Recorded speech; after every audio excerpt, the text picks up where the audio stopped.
Argument that some of these justices viewed the word election day to mean election day. This is the day in which votes have to happen. And so it's interesting that this should happen, and also that it's not breaking down exactly on ideological lines, which this term there have been so many cases that are 6-3, the 6 conservative justices voting one way and the 3 more liberal justices dissenting. And so I'm interested in looking at that breakdown, and when I get to read the opinion, seeing how that breakdown worked out. So to your point, then, it does suggest that whilst we have the idea, the notion of voting day, election day, the court is saying this is the standard that's always been that has been used in most recent years, and we're not going to do away with that. Absolutely.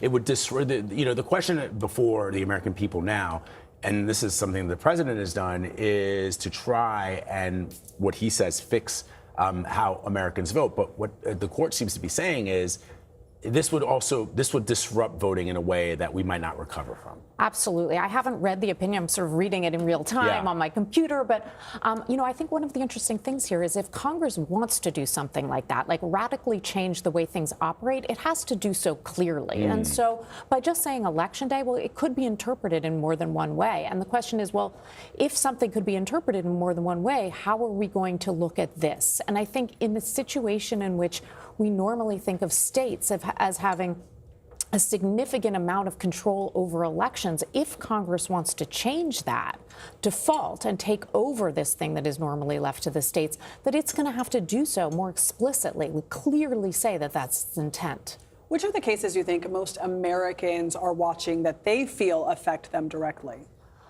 I think that, some of the more, there's the sort of culture wars main issue of transgender people in sports. I think that that's gotten less attention than it probably would have a few years ago, in part because it's slightly eclipsed by these executive power cases. Birthright citizenship is obviously so significant and so important, whether or not the president can, with an executive order, essentially say that unless you were born here of a U.S. citizen or someone who's here lawfully on a permanent status, you are not a citizen. I mean, that would really have huge implications. And so I think that the culture wars issue has taken a little bit more of a backseat to some of the big cases like that one. So let's talk about, we can tell our viewers that Amy Coney Barrett wrote the majority decision, and she was joined by Chief Justice John Roberts, and then along with the liberal members of the court, Sotomayor, Kagan, and Jackson. Alito was a dissent, and so was Thomas and Gorsuch, and Kavanaugh signing on to most of what was decided. So what Amy Coney Barrett says in the opinion is that the federal election day statute set when voters must cast ballots, not when officials receive them. And the whole meaning of an election, according to what she wrote, has always been the voter's choice of a candidate, and that choice is made when voting ends, not when the mail shows up. What does that tell you? Well, I mean, I think that that's one possible interpretation of what Election Day means. And again, it's one that's more consistent with how we've been operating and how many states have been operating. Right. As you say, it's the least disruptive of the two possible interpretations of what Election Day means. And again, this is not a constitutional decision. This is a decision about what Congress meant when it enacted that statute. So the decision, I should point out also, I'm just reading here the same way you are, Rebecca, is very, very narrow. It doesn't actually touch on absentee voting, which is what we were talking about earlier when I mentioned the president voted, early voting or post-election counting. And more important, with regards to the Constitution, it appears to have left Congress's power over elections for another day. In other words, I guess there was on the table this decision, this question as to whether or not Congress does have full authority over the elections, and they didn't touch that part. Right, which is typical. What you see is the court generally trying to avoid massive problems that it doesn't have to decide in order to determine the outcome of a particular case in front of it. There's a sense among the Supreme Court justices that it's better to operate in a more incremental way and, leave these bigger decisions, if they don't have to be made, for another day when they're directly in front of the court and have been briefed before the court. All right, let's bring in our CBS News chief White House correspondent, Nancy Cordes, who is live from the White House. Nancy, what are you hearing about these decisions and any potential reaction from the White House, if there is any yet? Well, Adriana, I expect that the president will have something to say about mail-in voting, which he has been railing against for years, and really dredging up suspicions about whether there's some kind of fraud involved, never presenting any evidence. And this has been something that has really divided the president from some members of his party. After all, mail-in voting has long been a strength for the Republican Party. And so it made Republican officials uncomfortable many years ago when the president started arguing that people needed to vote in person, that they shouldn't vote by mail, that there was something suspicious about it. At this point, he has been doing it for so long that Republican officials have stopped trying to change his mind on this front, even though he continues to claim that there is fraud, that exists not just in mail-in voting, but in other forms of voting as well. And that's part of the reason that he is pushing for legislation in Congress that would require voter ID in order for people to vote in person as well. You know, what's interesting, Nancy, to me is the question of elections integrity is one that has been frequently raised by the president over the course of the last decade. And as you and I know, oftentimes elections are solid when he or the candidate that he endorses wins, and they are rigged when he, as he did in 2020, loses, and when people that he likes or supports lose as well. And so all of that injection into the populace has led to the point where we are now. But it is interesting that the Supreme Court, in ruling the way it did, it took one key aspect of what the president says is a problem with our elections and says, no, it's not. Or at least they're not deciding that they're not going to rule in favor of the president's point of view. Right. And I think that simply underscores that despite all of the lawsuits that the president brought after he lost his bid for re-election in 2020, he and his legal team were never able to prove that there was any widespread fraud. And it really sort of takes me back, Vlad, to the days after he lost his bid. And I was talking to Republicans on Capitol Hill, most of whom had won their bid for re-election, and asking them, do you believe that there was fraud in the election? And they really all had to tiptoe quite carefully because they didn't want to look like they were disagreeing with the president, even as they said, no, I think my race was fine. There was nothing wrong with it. But what about the president's race? Oh, well, he has some beliefs, and that'll be litigated in court.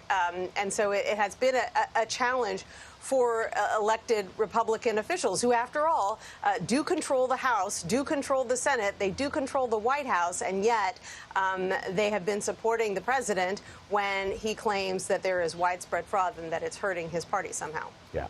Nancy Cordes, stand by for us at the White House. We'll obviously come to you if there's reaction from the White House or the president. But let's bring back Rebecca Roythe, our legal analyst, who's here with us in the studio. So one of the questions that seems to weave itself throughout this opinion, Rebecca, is the issue of federalism. And the court noted already that dozens of states have different ballot receipt deadlines, and the majority is essentially saying that unless Congress says otherwise, they're going to leave it to the states to decide how to do that. Is that your interpretation? Yes, absolutely. And, in this federalism conversation, we used to have a situation in which conservatives were very pro states' rights. And you're seeing a little bit of a shift in terms of that in certain contexts. Perhaps this is one of them, at least, in terms of the president's rhetoric about voting and how he wants to control elections. But as a general matter, conservatives tend to like to allow states to experiment with different laws and rules governing certain areas, especially something like voting that has just been traditionally something that states have really had control over in this particular way. So the other thing that I think is interesting, we haven't talked a lot about the dissent, and it does appear that as is, I guess, the norm, that the dissent has a fundamentally different view of what Election Day means, as we were talking about it, which is Alito is arguing that the election includes the receipt of those ballots received on Election Day. I guess the question for me is which is more consistent with election law precedent, the dissent or the majority? I think the dissent, I mean, and again, I'm sort of reading this in real time, but as much as I can tell from the dissent, I think that it's trying to do a kind of originalist type reading here, and also a policy argument to say that this is a bad idea from a policy perspective. We don't, it creates a sense of illegitimacy, a concern about elections being stolen, and I think the majority is dismissing that as, again, this is not our role. I mean, sure, possibly, but that's not how we need to read this statute. We need to read the plain language of the statute, and especially in light of, as you say, what the practice has been, which is, so many states having these practices whereby they don't have all the election ballots counted on election day. All right, we also want to talk about there's obviously other cases the president is focusing on, but the Supreme Court has already, in essence, spoken out against the president. Earlier today, they indicated that they will not hear the president's appeal in the E. Jean Carroll sexual abuse case. Remind us what that case was about and what the Supreme Court's decision to not dive into it means. Right. So there were two lawsuits that were filed by the president against E. Jean Carroll. And this one had to do, by E. Jean Carroll against the president. And this one had to do with defamation and sexual assault, a federal court in New York. And a jury there found him liable civilly for both. And it was a $5 million verdict. The other case is still pending and going forward, which is the one that is the larger monetary remedy. And so the question before the Supreme Court, or what they were trying to get, but the president was trying to get the Supreme Court to weigh in on, were a bunch of issues, but the two main ones were that the court allowed women who were not, who were alleging sexual assault, their testimony, even though they were not the subject of this particular lawsuit. So that's an evidentiary question. And then there was another question about, if you remember, the Access Hollywood tape and the admissibility of that tape that had the president's sort of bragging about his ability to control women in certain ways and grab them, and that, he was claiming was irrelevant and prejudicial. And so these were issues that were, contentious, but the Supreme Court has decided that it's not worth it for it to weigh in these cases. And once again, the Supreme Court gets to choose which cases it hears based on, what it thinks is it's important to weigh in on. So that means this verdict stands, and the president will have to pay this amount of money to E. Jean Carroll. So in your mind, does this decision effectively settle this question nationwide, or are there still, I guess, statutory arguments that states or even the president or political parties could raise in future litigation? Yeah, absolutely. It will still continue to be litigated, because the Supreme Court hasn't said, by not agreeing to hear the case, they haven't said there are no issues or we agree with the way that this court came out. All it's saying is that we don't want to hear this case. We just are not prioritizing it. We're a court of limited jurisdiction, and we're only hearing a handful of cases compared to how many people file writs asking for us to weigh in. And so there is no precedential value to it determining that it will not hear this case, and future cases can come out differently. But the one thing that we know is that this case is over. And is that same question, I guess, would apply to the decision that did come in today with regards to election law?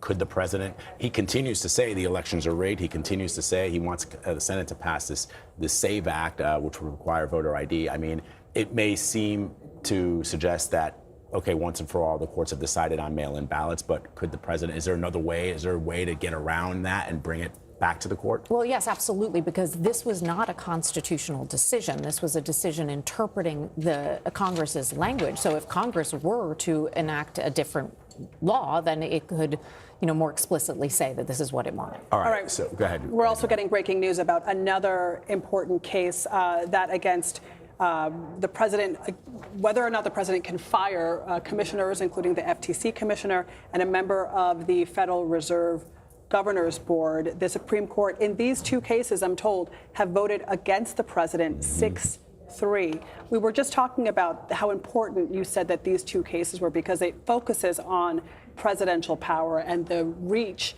that the president has using executive orders. I know you're just reading into this now, Rebecca, but just top line, what does this tell you that both of these decisions came out against the president? This is extremely significant to me. And, I know it sort of seems like a little bit boring and technical, but it really is not, because this is the power that the president has over things that affect individual people's lives. It has to do with how much political control he could have over things like consumer protection and labor relations and monetary policy. And so what the court has done here in both of these different cases in different contexts is limited the president's power in this regard. And I think that's quite significant and is going to have ramifications in terms of other areas of control over the administrative state. What's fascinating to me, Rebecca, is that this is just a couple of months after the court signaled that they are in favor, or at least that they ruled in favor of expanding presidential authorities. It does seem that in this case, they are drawing the line at the Federal Reserve, which is sort of interesting. And I wonder if it's that unique institution that makes them draw the line at this. And I guess the question would be, what kind of historical or constitutional principle, as you start to read in, persuaded the majority that the Federal Reserve occupies this sort of unique space in our separation of powers framework? Yeah, so I think, again, and I haven't fully read the case, but my guess is that they didn't decide that ultimate issue yet about how different the Federal Reserve is, and really focus on this for-cause notion, because essentially what Congress has said is you can fire a member of the Federal Reserve Board for cause, and what the president was trying to do was essentially create that cause by making the Department of Justice investigate Lisa Cook for this mortgage fraud. There was no other determination. So, not having fully read every word of this opinion, I think that what they probably said was no. For cause means for cause, and you can't Stand by, just Rebecca. We're just jump going to in. go to a CBS News special report, which is going to begin in Any moment now. any moment. But now. Tony DeCopel is standing by to go over these major decisions. And I just want to update the votes for the case involving the Federal Reserve. It was 5-4, and we're now going to join. This is a CBS News special report. I'm Tony DeCopel. We're coming on the air as the Supreme Court just ruled on a pair of major cases tied to presidential power and the question of whether the president can fire members of independent federal agencies, including the Federal Trade Commission and the Federal Reserve Board of Governors. The first case involved the firing of FTC Commissioner Rebecca Slaughter, fired by the president without cause, and the firing of Federal Reserve Board of Governors member Lisa Cook with cause. That was the second case. So let's get right to CBS News Chief Legal Correspondent Jan Crawford, who's been reading through these two rulings. Jan, good morning to you. Begin wherever you like. What do we have? Well, we have two very important decisions on presidential power and whether or not, as you said, the president can fire not only a member of the Federal Trade Commission, but upwards of 24 other federal agencies that Congress had created to kind of be bipartisan and more independent, and whether or not he can remove a governor on the Federal Board of the Federal Reserve Board of Governors for cause without giving her any notice whatsoever. It's a mixed bag for the president in these rulings. I think, Tony, the most important ruling does concern the Federal Reserve Board. President Trump, as you said, had tried to remove Lisa Cook, saying that she had committed fraud on a mortgage application before she was nominated as governor by President Biden. He sought to remove her for that, saying he had grounds under the law to remove her. But she got no notice. She had no hearing. He announced this on social media. And the Supreme Court today, in an interim ruling in this kind of emergency application that came up to the court, said that that wasn't good enough, that the Federal Reserve is unique and different among these independent federal agencies, that Congress set it up to kind of oversee our monetary policy, and its independence is sacrosanct. And if a president is going to remove a member of the Federal Reserve, there has to be cause, and there's got to be some kind of process, a hearing and notice, again, critical to preserve the independence of the Federal Reserve Board and its role in regulating and setting our money supply. Again, this decision was written by the Chief Justice John Roberts, as was the other decision. That would involve the Federal Trade Commission, another independent, once bipartisan federal agency created by Congress in 1914. In that law establishing the Federal Trade Commission, and again, like laws governing several other couple dozen other federal agencies, Congress limited the president's power to remove commissioners, saying that they had to be staggered and they should be bipartisan. Today, the court said that violates the Constitution's separation of powers, that these executive agencies now have so much power that the president has to be able to say he's in charge of them, that the buck stops with the president because they're acting on his behalf, unlike when they were created 100 years ago, and that voters have to know who to hold accountable if you don't like what the FTC is doing. So that's that ruling, a win for the president. He can replace these members of these independent executive agencies like the Federal Trade Commission, the National Labor Relations Board, on, but not the Federal Reserve. That is different. The markets have been watching that case very closely. As you know, Tony, the president had threatened to try to fire former chairman Jerome Powell. So this now will keep the Federal Reserve independent and protected as Congress had intended, Tony. All right, Jen, thank you very much. Let's bring in Jessica Levinson. She's a CBS News legal contributor and Loyola Law School professor. Jessica, thank you very much for being here. Rebecca Slaughter would have seemed, on the face of it, to have a better case here than Lisa Cook because she was fired for the president for no other reason other than the president saying it was inconsistent with his priorities. That's not cause, as it was written in the law. What does this mean for everybody else at all the other federal agencies?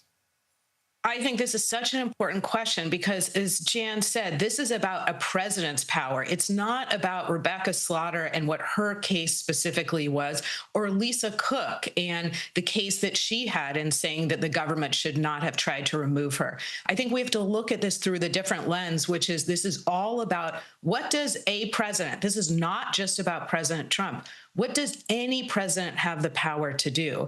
And what the court says today is very consistent with what it has been saying for years, which is when it comes to the executive branch, and specifically these independent executive agencies, that the president does get to fire and hire people at will, as Jan said, because somebody needs to be able to be held accountable. The president is elected to be head of the executive branch. And so I think the point today with respect to Slaughter's case is that it doesn't matter if there was any reason, that this should be, in the court's view, up to the president to decide. And then when it comes to Lisa Cook, we're basically bubble wrapping the Fed. We're saying that's different. It doesn't look like the FTC. It doesn't look like the NLRB. It doesn't look like these other alphabet agencies because what they do is different. And so we have, I think, an acknowledgement that not all agencies are the same, at least with respect to this carve out for the Fed, where the court is saying, looks like a bare majority of the court is saying that Lisa Cook needed some process, that she needed some notice and opportunity to be heard before, in fact, the president tried to remove her. And it's important to note that the president didn't challenge the for-cause provision when it came to the Fed. Of course, that was challenged for the FTC. All right, Jessica, thank you very much. I want to bring in Chief Washington correspondent Major Garrett. Major, in many ways, the Supreme Court has empowered this president, but in other significant ways restricted this president. And today we have another mixed decision on that front. What do you make of the politics of it? The Federal Reserve is different. That's what the Supreme Court said. And there has to be a process by which if the president, any president, is going to fire a sitting Fed governor, confirmed for that position by the United States Senate, you have to provide that person, under all circumstances, means by which to challenge the reason that that person was fired. Because the Federal Reserve is not only central to the United States economy, not only was it set up differently than these quasi-independent agencies, it is interacting with the entire global economy. Therefore, the perception and the reality that it is free of political pressure from any chief executive has to be protected, not just judicially, but for the betterment of the entire country. The Federal Reserve, the Supreme Court, as I read this, and I believe Jan and Jessica would agree with me on this, is different.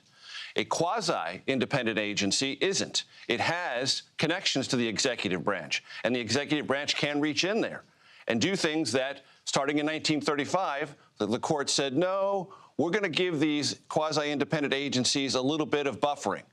Gradually, in court judgments since 1935, that buffering has been eroded. This is the final straw that breaks that camel's back of buffering around these quasi-independent agencies. So they're different. They are much more attuned to the whims and the attitudes of the sitting chief executive, but the Federal Reserve is not. And for those who trade and interact with the U.S. economy, they will breathe an enormous sigh of relief. The politics of it are pretty simple. Everyone in America more or less agrees, and did agree until President Trump came along, that the Federal Reserve did have this special status. President Trump tried to change that. The Supreme Court said, not so fast. Major, thank you very much. So recapping for people just joining us, this is good news for those who value the independence of the Fed. Lisa Cook, a member of the Federal Reserve Board of Governors who had been fired by President Trump, citing alleged mortgage fraud. She had no opportunity to respond to that charge, and she denied them. She will not lose her position. The Fed is independent in a way that other agencies are not. Rebecca Slaughter's outcome is different. The buck stops with the president. Our coverage will continue on our streaming channel, CBS News 24/7, on your local news, and, of course, tonight on the CBS Evening News. Many of you will now return to CBS Mornings. This has been a CBS News Special Report. I'm Tony DeCopel in New York.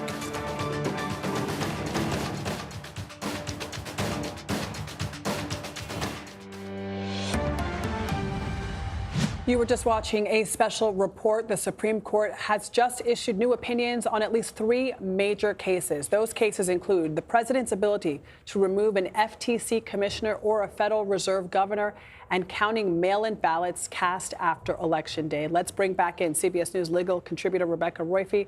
Rebecca, let's talk about those 2 cases that really focus in on executive power, the president's power, because the president is the head of the executive branch and is supposed to maintain some independence from some other parts of the government. But here, the Supreme Court justices voted in favor of the president in the case involving the FTC commissioner, but against the president in the case involving the Federal Reserve governor. What is the distinction? So the posture of these 2 cases was different. So what essentially was at issue in the Slaughter case was these multi-member board agencies that Congress creates separate from the president, insulates from the president with these for-cause firing provisions. And there's an age-old case called Humphrey's Executor where the Supreme Court had said, yeah, that's good, that's fine.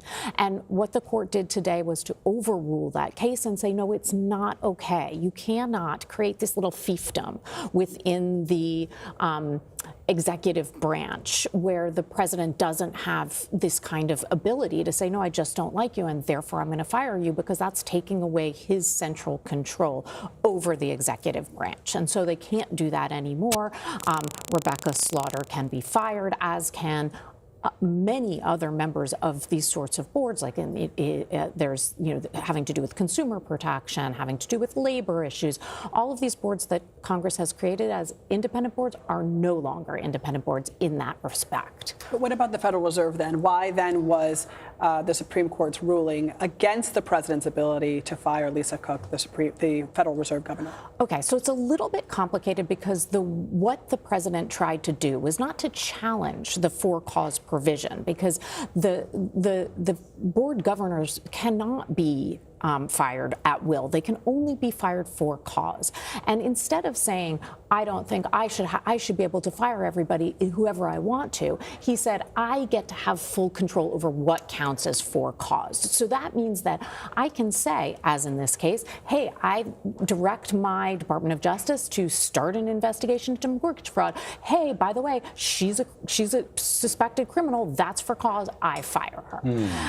And again, I've just started reading the opinion, but I think what the Supreme Court said is that's not enough process for her. You know what? She needs to be able, under this provision, to be able to say, hey, do you really have cause? What is it? And if you're saying I committed mortgage fraud, do you have any proof of that? Which she has persistently denied. And so she was denied this power to contest. And what they're refusing to give the president here is not, they haven't said, oh, the Fed is like categorically different. What they've said is when there is a for-cause provision, it means something. You can't just turn it into at will by essentially making up something bad that this person a whim, which is what Justice Roberts wrote in the majority. And so let's bring in, Rebecca, while you continue to dig into some of these cases, let's bring in CBS News chief legal correspondent Jan Crawford, who's joining us from Washington, D.C. So I want to focus in a little bit on that, Jan, which is this almost institutional message that it appears that the Chief Justice is sending, which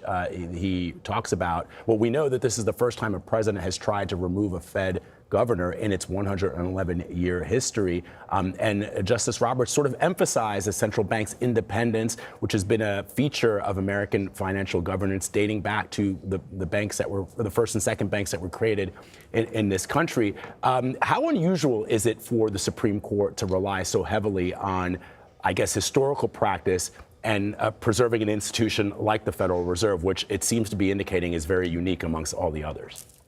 Yeah, I mean, not at all with this court, which often looks to history. But, you know, I think as Jessica Levinson said earlier, what the court is doing, and I love the way she put this, the court is bubble wrapping the Federal Reserve. These are two very important decisions on presidential power. But they're saying today that the Federal Reserve is different than all these other independent, what once were bipartisan federal agencies that Congress created going back over 100 years in some cases. It's going to keep the Federal Reserve and its role in regulating and our monetary policy distinct from some of these other independent federal agencies like the Federal Trade Commission, like the NLRB, the National Labor Relations Board, and potentially upwards of 24 others. So the decision in that case, the FTC, also hugely significant because it will give presidents now power to replace people on these independent federal agencies, which Congress had established them as being bipartisan, thinking of them almost like a panel of experts to weigh in on technical issues. But the court said that obviously these agencies have taken on so much more power in the last decade that they function as a key part of the executive branch, doing powers that the president should have ability to oversee on. So that restriction on his removal power is incompatible with the Constitution and its separation of powers provisions. That is a big deal. And that is something that this Supreme Court has been signaling now going back 15 years that it believes in, that the president, as the head of the executive branch, the Constitution tasking him with enforcing the laws, has to be able to have some say over these executive agencies that exercise considerable enforcement power so that voters know who to hold accountable. If you don't like what the FTC is doing or the NLRB is doing, right now it's kind of faceless bureaucratic agencies. But from now on, voters will know the buck stops with the president. That is something that this Supreme Court has been signaling for the last 15 years. It's why President Biden was able to remove Trump's nominee and commissioner of the Social Security agency. It's why if a Democrat wins in 2028, they will be able to remove all of President Trump's nominees to these agencies. They will be in charge of the executive agencies now after today's decision. So yes, the Fed, hugely significant because obviously the markets were watching that very closely, concerned that Trump would, his efforts to fire this commissioner with some no cause, really, I mean, with cause, but no hearing or no notice, potentially could lead to a corrosive effect on the independence of the Fed. The court, again, putting bubble wrap around that, as Jessica Levinson put it so perfectly. But the other agencies now, those are under the president's power, and voters, as this court is emphasizing, now know who to hold accountable if they don't like what these agencies are doing. It stops with the president. All right, Jan, stand by for us. We're going to bring in CBS News legal contributor Jessica Levinson. She's joining us now. Jessica, as you heard, Jan just quoted your bubble wrap comment. How much bubble wrap are we talking here? Because it seems to me from listening to all of you that the Supreme Court is not necessarily taking issue with the president's ability to fire a governor. It's the process by which that is done. So can you clarify how insulated the Fed really is? So more than, I'm going to kind of answer the question and not by saying more than, for instance, the FTC, more than the NLRB. There certainly, I think, is an acknowledgement, as we've been talking about, and Jan laid this out so clearly, that the Fed is different because it does different things. And the Supreme Court said this actually in one of their shadow docket decisions a number of months ago. They said, well, of course, the Fed is different. And the president has acknowledged that, I think, because that four-cost standard wasn't actually questioned in this case. When it came to the FTC case, there was a question as to whether, when it comes to these independent executive agencies, or excuse me, these executive agencies, can Congress write in a four-cost standard? Today, the court, I think, in finishing a long line of cases, as Jan talked about, said no, that Congress can't include these four-cost standards. But when it comes to the Fed, the president didn't challenge that. And so how strong is that for-cause standard? I'll say, I mean, it certainly protects more than nothing in the sense that for the other agencies, it's essentially at-will employment. What are we thinking about when we think about for cause? We're thinking about some sort of negligence, some sort of malfeasance.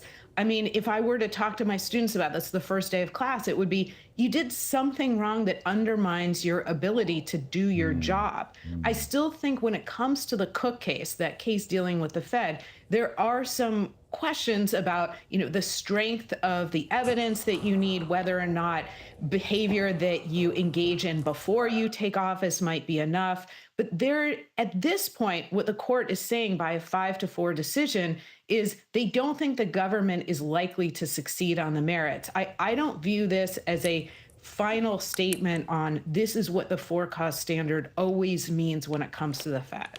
So that's the Federal Reserve, Jessica. Let's talk a little bit about something that Rebecca Royfee raised, which is that this opinion overrules this Humphreys executor precedent that has stood for some, I think, like 90 years, almost 100 years. And as you know, the court is generally reluctant to overturn longstanding precedent. So what is the majority saying is the justification for concluding that Humphrey's executor was so fundamentally inconsistent with Article 2 that it had to go? And I didn't do well in Latin. Maybe Adriana's the smart one here, but this idea of stare decisis, is that how you say it? I don't know what you're talking about. Which is letting a decision stand, right?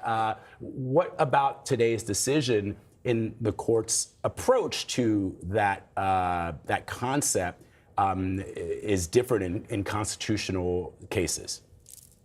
Okay, I'm not accepting the assumption of the question. You're both the smart ones. I love this question about stare decisis. So you're asking, of course, yes, you did. Or we both got it wrong, but I will say, I say stare decisis as well, and it means respect for precedent. It's the idea that the law should be predictable, that we should be able to rely on the law, and that the Supreme Court should only overturn itself if it has a good reason for doing so. And we could spend an hour talking about the factors that the court goes through in determining when it has a good reason. Because again, the court doesn't want to make it look like the law changes every time you get a different judge on the lower court or the Court of Appeals, or there's a change in the composition of the Supreme Court. So you asked me about the FTC case and Rebecca Slaughter and how the court was able to overrule this very old precedent. And a couple of things that I think are important for people to remember. One, the precedent had already been significantly whittled away. We're talking about Humphrey's executor. In the oral arguments, Chief Justice John Roberts said Humphrey's executor stands as an empty husk. Again, in the sense of it wasn't heavily being relied upon. The other thing to remember is why. Well, back, I think it was during COVID, there was a decision called SELA law where the court already pulled back on these for-cause requirements. And so what I see here is the court being comfortable overturning an old precedent, in part because they just really haven't relied on it for that long, and in part because they think it doesn't hold anymore. They think the president has the power over the executive branch. All right. Thank you so much, Jessica Levinson, Jan Crawford in Washington, Rebecca, who's here on set with us. We will have much more ahead about these rulings and the significant decision the Supreme Court just handed down about the legality of mail-in voting. Stay with us. This is CBS News 24/7 Mornings.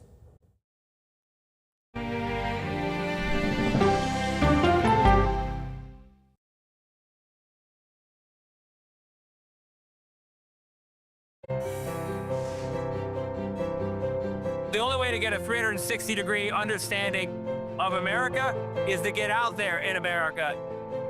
There really is no swing at all when it comes to the priorities of everyday people. We care about how secure our job is, whether we can plan on retiring with dignity, whether our kids can have a brighter future than we have today. These are the fundamentals of American life, and I think they can be again. Why doesn't he tell Republicans, come into my office, let's hammer this thing out? Margaret, it's a totally fair question. Politics isn't a game. Why are you opposed to this deployment? It's unconstitutional. Politics is about policy. I'm a voracious consumer of information, and I'm impatient. I don't like to be spun. To be moderator of Face the Nation means bringing the most powerful stakeholders to the table to become better informed.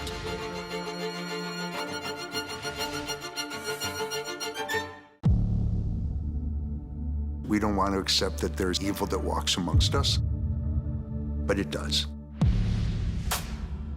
You know how when you meet somebody, you can't put your finger on it, but something's not right? You never know what anybody is capable of. I am a serial killer who's only killed once.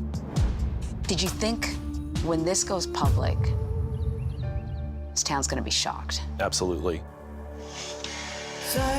When you're dealing with a 30-year-old cold case, it seems like there's not a lot of hope. We knew there was a monster out there and we were going to find him and get him. Look at him just coming around the corner like that.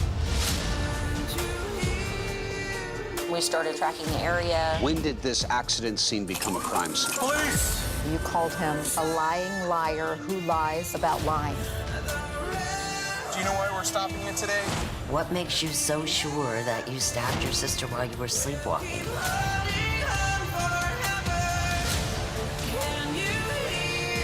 I never got a chance to see her one last time. Such injustice. I can't believe they did this to her. But no matter how hard it gets, never give up.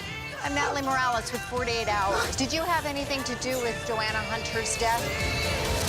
This is a family that just wants justice.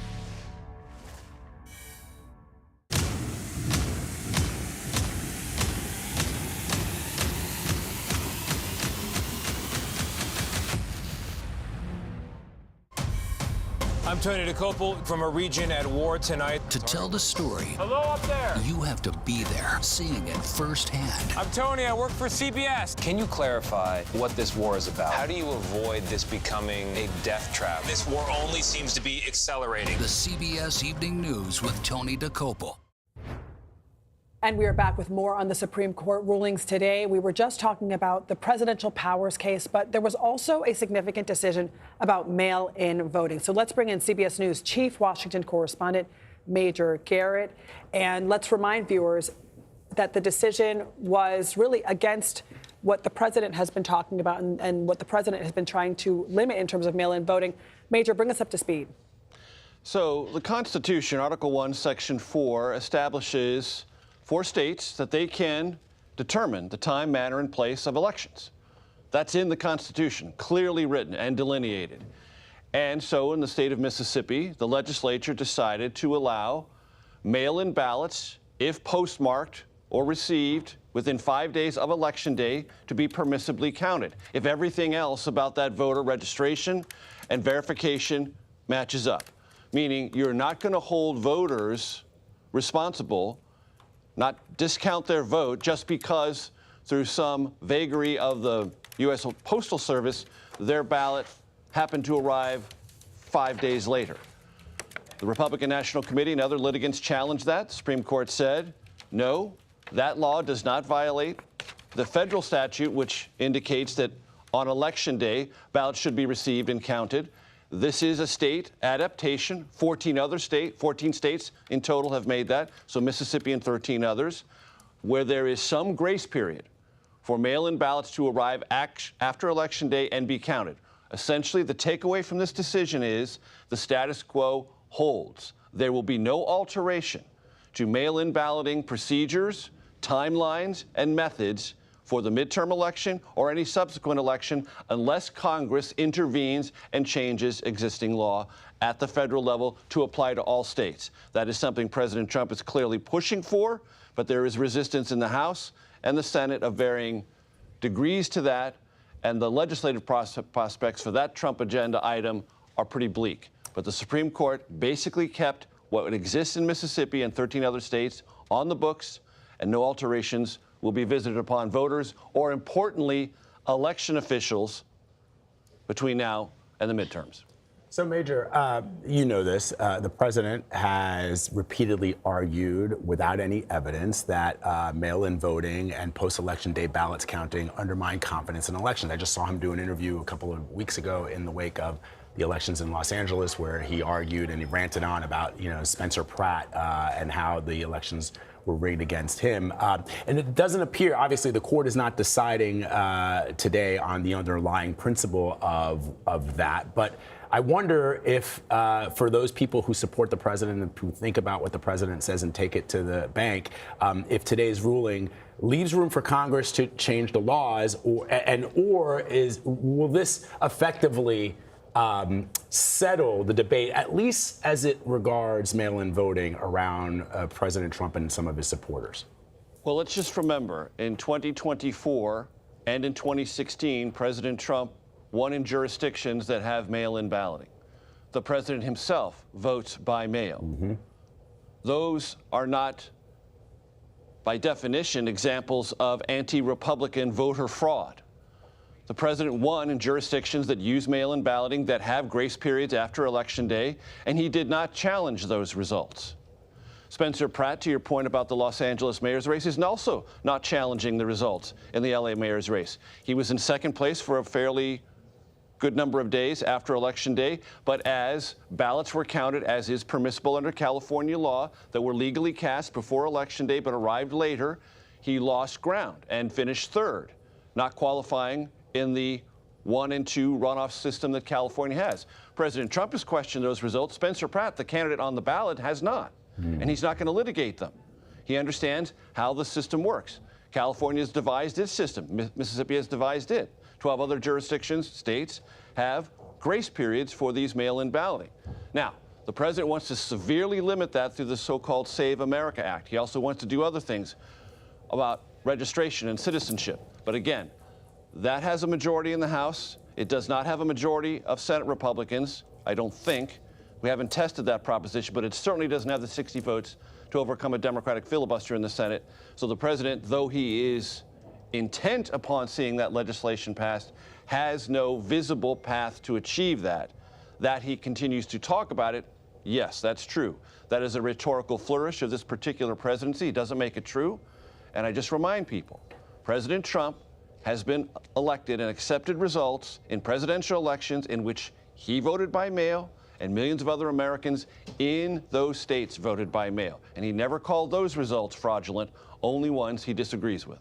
So, Major, the Republican National Committee is the one bringing this case. Tell us a bit about what we know about who votes by mail. I mean, we understand that more Democrats than Republicans tend to vote by mail, but is it much of a gap at all? You just talked about how the president won in states that do allow mail-in ballots to arrive after Election Day. What do we know about who this might impact?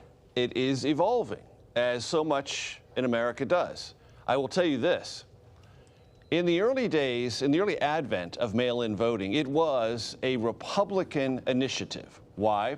Because Republicans and those in their consultant class realized that people who might prefer to vote by mail had homes, residences, tended to be elderly, tended to be wealthier. They were doing other things and wanted the flexibility to vote by mail. In jurisdictions like Arizona and Florida in particular, Republicans were masterminds of encouraging and essentially making sure early mail-in balloting was done by Republicans. That's how they got early edges. It tended to be Democrats who voted on day of. That has shifted in the Trump era. More Republicans now tend to vote on the day of the election because President Trump has, for various reasons, few of them rooted in any facts, said there's something nefarious about voting on any day other than Election Day. Obviously, during the 2020 election, when many adaptations were made because of a global pandemic, remember, voting in person is a highly socialized process, so election workers had to be protected, voters themselves had to be protected. Mail-in balloting was authorized in lots of jurisdictions where it hadn't been before. That was a new thing. It was an adaptation, but it worked. There were safeguards in place, and the results were the results. They've been verified not once, not twice, but 3 times in many of those contested states. So there was a acid test, if you will, of mail-in balloting in 2020. Not everything worked perfectly, but it was an enormous and successful adaptation to deal with the global pandemic. Some jurisdictions have tightened some of those mail-in balloting since. Some have kept them where they are. But what the Constitution says about this is a state matter first. The federal government can apply rules to voting broadly, and it has. but it must honor the time, manner, and place dictates of the Constitution and defer to states when they develop their own adaptations. What the court said today was, this is Mississippi's adaptation, and it's permissible. All right, Major, stand by. I want to bring in CBS News Chief White House correspondent Nancy Cordes, who's joining us live from the White House. So, Nancy, we were just talking about the ruling with regards to mail-in ballots. I want to talk a little bit about the two cases that involved presidential power, executive power. With regards to Trump versus Cook, the president has repeatedly, as you know, you've reported this, has repeatedly in the past pressured the Federal Reserve over interest rates and monetary policy. The question, of course, for the president would be, and the administration would be, does today's ruling send a very clear signal that at least when it comes to the Federal Reserve, the court, the Supreme Court of the United States, the highest court in the land, sees federal independence as essential, the Federal Reserve independence as essential to economic stability, not just here in this country, but around the world? Sure, and I think there are a lot of people here at the White House who anticipated that the Supreme Court would rule this way because the justices had signaled as much months, if not years ago, when they said that the Federal Reserve is a little different than other federal agencies. Whether or not the president will fully accept that and embrace that remains to be seen. Obviously, the politics surrounding all of this, Vlad, is that the president sought to fire Lisa Cook because, according to the president's critics, not so much because of these accusations of mortgage fraud, but because what he really wanted was for the Fed to lower interest rates. And even though he had pushed for the Federal Reserve chairman to be replaced, which he now has, now that his term has ended, Jerome Powell has been replaced by Kevin Warsh, who was the president's pick. But the reality is that interest rates are voted on by the Fed Board of Governors writ large. And so it isn't until a majority of Fed governors agree with the president that you're likely to see rates coming down as quickly as the president would like them to. And so Democrats on Capitol Hill had always argued that that was what was really behind President Trump's push to get rid of Lisa Cook. Incidentally, the person who had urged the president to go ahead with this was the head of the Federal Housing Financing Agency, who at the time was Bill Pulte, who actually had urged the president to crack down on mortgage fraud by a number of political individuals who he saw as the president's enemies. Bill Pulte has now been named by this president to be the acting head of the entire intelligence community. And so this is something that is going to continue to percolate. Lisa Cook has insisted that the charges of mortgage fraud are fraudulent themselves and that she has never had an opportunity to defend herself. When I asked the president about her case several months ago, he insisted that it was all out there in the open and that if any of us were good reporters ourselves, we could have found it ourselves.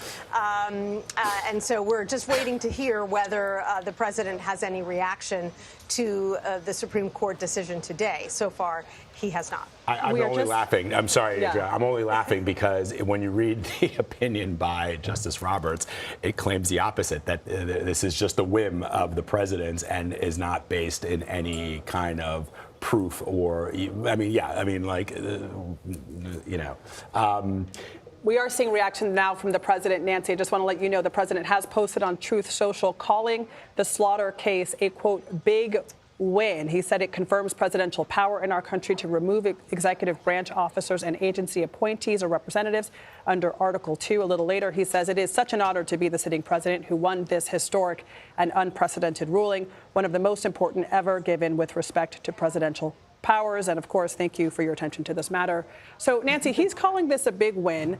But when you look at the three decisions that came out today, two were against the president and one was for. Net, what do you think the White House, what are in terms of the quiet conversations happening at the White House, was today a net win or net loss? I think that the one that was for him is a big one, and it could have long-lasting implications. Because if you think about it, the Federal Trade Commission, which has 5 commissioners, 3 Republicans, 2 Democrats, is like so many other agencies that have been designed this way to be bipartisan, and this shakes all of that up. So consider, for example, the Federal Communications Commission, which is very powerful, which makes decisions about broadband, and makes decisions about broadcast licenses and internet licenses. And now suddenly, if there is no Democratic representation on that board, we don't know exactly what the Trump administration is going to do. That really changes the way debates take place and decisions get made. So we'll see how far the president wants to go with this. Really quickly, Nancy, I mean, it's an important point that you're making there with regards to this decision, Trump versus Slaughter, because if the president can remove the FTC commissioner at will, the president has said on the bully pulpit that part of his the thing that he is intent on doing in his second term is going after people who he feels have wronged him, right? And so the question becomes, and you will know this better than us, if the president can remove an FTC commissioner at will, who else is potentially affected by today's reasoning? You mentioned the FCC, although the head of the FCC now is a Trump loyalist. But I wonder what other agencies are under the microscope. Think about the Federal Election Commission, which takes complaints from across the political spectrum. Imagine if now, instead of a couple of Democratic commissioners and a majority of Republican commissioners, when a Republican is in the Oval Office, if it's all Republican commissioners, does that mean that only complaints by Democrats about complaints by Republicans about Democratic candidates, that those are the only complaints that really get attention? And then it flips 4 years later if a Democrat is in power. So I think that there are a lot of unknowns here, and it's not just the FTC, the FEC, the FCC, it's the National Labor Relations Board. This really could be a very far-reaching decision. Could even be the Securities and Exchange Commission is one that I was thinking of too, Nancy. All right, Nancy Cordes, first at the White House, Major Garrett. We thank you, Jan Levinson. We thank you, Jessica Levinson. We thank you, and Rebecca Royfee here on set with us as always, my friend. We'll be back tomorrow because there'll probably be some more decisions tomorrow. There absolutely will be. It is the last day the decisions come out. So thank you so much for being with us. Stay with us because Mugo Odigwe is standing by in San Francisco. Hey, Mugo. Hey, guys, thank you so much. All right, let's begin with that dramatic expansion of presidential power by the Supreme Court. The High Court has expanded the president's ability to fire heads of independent agencies, but not the Federal Reserve. Let's bring in CBS News legal contributor Jessica Levinson. Jessica, thank you so much for your time today. I'm curious about your take on this ruling. Any surprises there? So I think what we see here is the Supreme Court making a predictable decision when it comes to executive power. So the court has said that when it comes to executive agencies, like the FTC, like the NLRB, other executive agencies, that the president has that power to hire and fire those people at will, that Congress can't add in for-cause standards. But when it comes to the Fed, that's a different agency. And when it comes to the Fed, there is still this for-cause protection because what the Fed does is different. They set monetary policy. And when it came to the case dealing with the Federal Reserve, what the court said here is that the government was unlikely to succeed on the merits of its claim of trying to remove Lisa Cook. So I think what we have is the continuation of what the Supreme Court has been saying for a long time, since before the Trump administration, which is saying that when it comes to things that are clearly under the executive branch, again, like the Fair Trade Commission, that the president can hire and fire at will. Congress can't put brakes on the president. But when it comes to the Fed, that's somewhat different. And we're still adding in that for-cause standard as a protection against the whims of a president when it comes to something as important as setting monetary policy. Yeah, and we know the court also ruled on something else today, and that is mail-in ballots. Apparently, states can continue to count mail-in ballots after Election Day. What did we learn there? When you heard that ruling, were you surprised by it? So I don't know if she can hear me, but Jan Crawford called this. She did. So many other people, including myself, said, oh, I listened to oral arguments, and I said, I don't think so. I think the court is, what is the court doing? It's looking at two different statutes. The federal statute that sets election day as the Tuesday after the first Monday in November, and then state statutes that say, as long as the opinion used the word postmarked, as long as your ballot is postmarked by election day, it can still be received within a certain grace period. I'm talking to everybody from California. We have a grace period. I listened to this and I thought the Supreme Court is going to say that federal law preempts and that states can't allow these grace periods.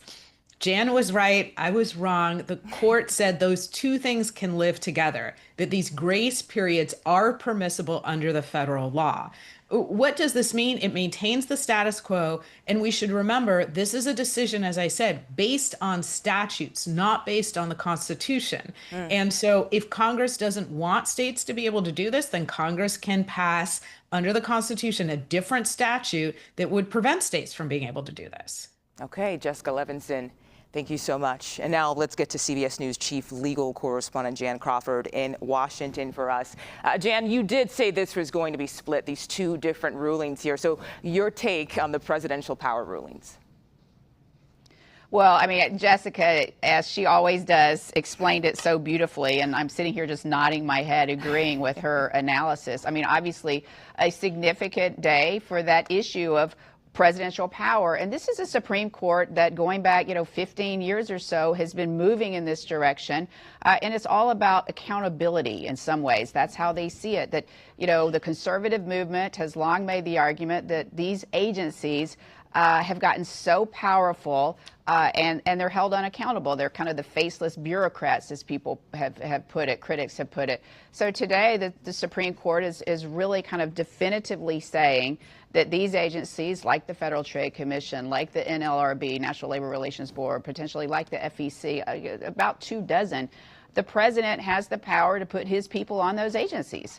And he can get rid of the people who a Democratic president had put on these agencies. And why is that important? Because the Constitution gives the president the power to execute the laws and to enforce the laws. And these agencies are acting on his behalf. So the voters need to know that the buck is going to stop with the president. That's the court's thinking on that. And that is why it benefits presidents no matter what party you're in, and why presidents like robust executive power. President Biden got rid of one of President Trump's nominees for the Social Security Administration when he took office. And if a Democrat wins in 2028, then he or she is going to get rid of all of President Trump's appointees to the FTC and all of these agencies. It's about, as this court has said, kind of restoring accountability for some of the branches, giving the president executive authority, but also voters knowing that the buck stops with the president, and that's who you take it up with if you don't like what the FTC is doing or the FEC is doing, or you got all the other, as Jessica says, alphabet agencies.